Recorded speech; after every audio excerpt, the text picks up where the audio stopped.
What is the name of your project? The name of my project is called the Moving Light Game. Nice name. Sounds exciting already.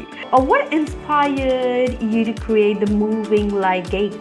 Moving Light Game was inspired by my desire to turn coding ideas into fun, visual, and an interactive game that anybody could enjoy. How your game works exactly? My game works like if you press button A, the plot will decide the direction.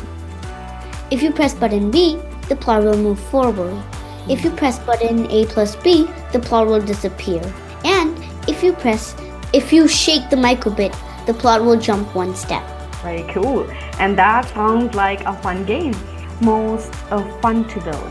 The most fun part was to find new blocks and trying to put them together.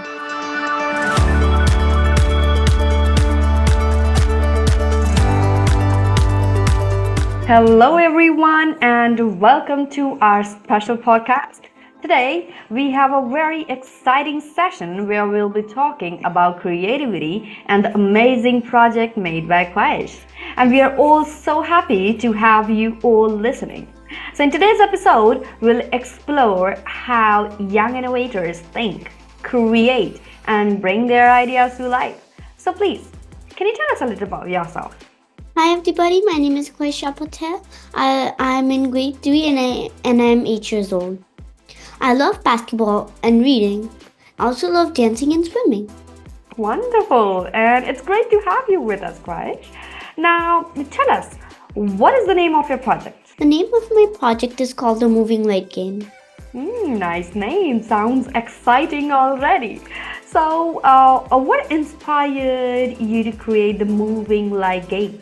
Moving Light Game was inspired by my desire to turn coding ideas into fun, visual, and an interactive game that anybody could enjoy. Also, my father showed me about a snake game. The snake game that was part of the keypad phones, which were used before the smartphones? Yeah, that's a cool inspiration, really. Now, help us everyone understand, can you explain in simple words how your game works exactly? My game works like if you press button A, the plot will decide the direction. If you press button B, the plot will move forward. If you press button A plus B, the plot will disappear. And if you shake the microbit, the plot will jump one step. Very cool. And that sounds like a fun game. And about the controls, which buttons or gestures control the plot in your game? I use button A, B, A plus B, and shake to move the plot. Perfect. So let's talk about each one. So what happens when you press button A? When you press button A, the plot will decide the direction. Nice. And when you press button B? When you press button B, the plot will move forward. Right. And when you press both together? If you press both together, the plot will disappear. That's clever. And what about shaking?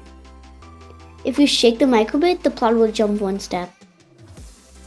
That's a fun gesture.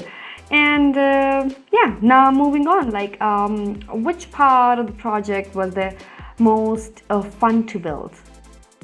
The most fun part was to find new blocks and trying to put them together.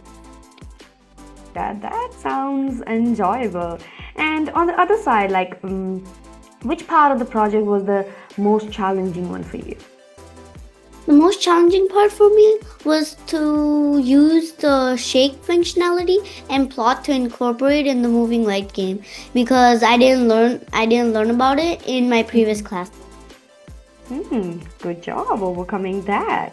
So let's talk about the code now.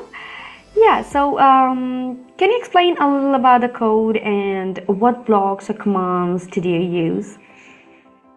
I used button A, button B, button A plus B, the shake block, and the forever block. I also used toggle, which was new to me. Awesome. Sounds like you really understood it. So before moving on, I had this question for you, what When you were done making the project and it finally worked, who was the very first person you showed your project to, and what was their reaction? The first time I showed this project to my family, they were so excited to see it because for them it was nostalgia to the snake game. Yes, exactly. To me too, actually. And that must have felt so great, right? Mhm. Now, like, okay. All right, so let's move ahead, and I would want to know, like, what new things did you learn while making this game? I learned how to use plot and unplot. Also positioning lights using X and Y values. Even I learned about loops and variables. That's great learning. And finally, do you want to continue creating more games in the future? Like, if yes, what would you want to make next? Yeah, I do want to create more games in the future. I want to create a similar game to Super Mario in which a plot stands at a position representing a player, and from the opposite direction, obstacles come. When the player presses button A, they jump over the obstacle. After a certain time, the obstacles increase the speed. The longer player survives, the more scores the player gets. Exciting. And we can't wait to see what you create next. Yeah, definitely, and thank you for watching. Joining us, and it was wonderful to learn about Khwaish project and to hear her thoughts, creativity and innovation. And we hope you enjoyed the episode and feel inspired to explore your own ideas too.